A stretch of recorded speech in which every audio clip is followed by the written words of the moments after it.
મારું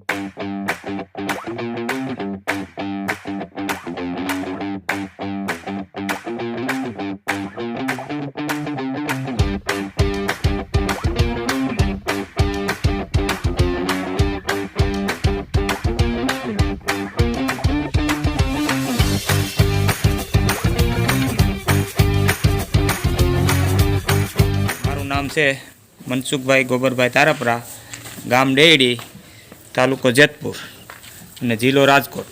mobile number છે 95 100 32 7 38. હું સુભાષ પાલેકર પ્રાકૃતિક ખેતી કરું છું. આ મારી 3 દેશી ગાય છે. એને પછી એનું ઘનજી અમૃત બનાવું છું. ઘનજી અમૃત કઈ રીતે બનાવવું એ આગળ તમને માહિતી આપો. આ મેં ઘનજી અમૃત બનાવ્યું છે. ઘનજી અમૃત બનાવવામાં જાણે ગાયનું સાણ બધું અહીંયા આમ રાખી દીધું હતું. પછી એમાં જીવામૃત નાખ્યું. જીવામૃત નાખી અને આ અટાણે તૈયાર થઈ ગયું છે ઘનજી અમૃત. જો એમાં અત્યારે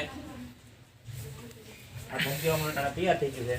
આ એમાં અત્યારે પુષ્કળ અળસિયા થઈ ગયા છે. તમે આમ જોઈ શકો છો. જો આમાં આ પુષ્કળ અળસિયા જો થઈ ગયા છે. આ અળસિયા છે. ઘનજી અમૃત તૈયાર થઈ ગયું છે. અને હવે અમારે આ જે પ્રાકૃતિક ઘઉં વાવવાના છે એમાં હવે આ જીવામૃત છે. સૂકું ઘનજી અમૃત એકદમ બધું સુકાવેલું છે. અને ઓલું લીલું ઘનજી અમૃત છે એ તાજે તાજું જ આપણે. ફાયદો એ છે કે ઘઉંમાં ડીએપી નો નાખવું પડે, યુરિયા નો નાખવું પડે, કોઈ વસ્તુ કાંઈ નાખવી ન પડે.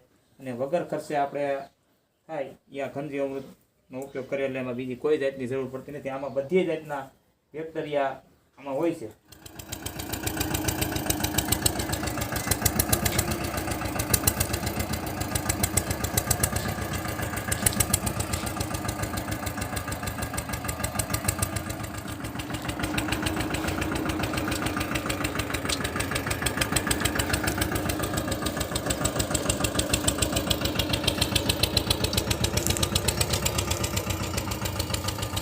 તમારી રીતના સાઈડે રાખો.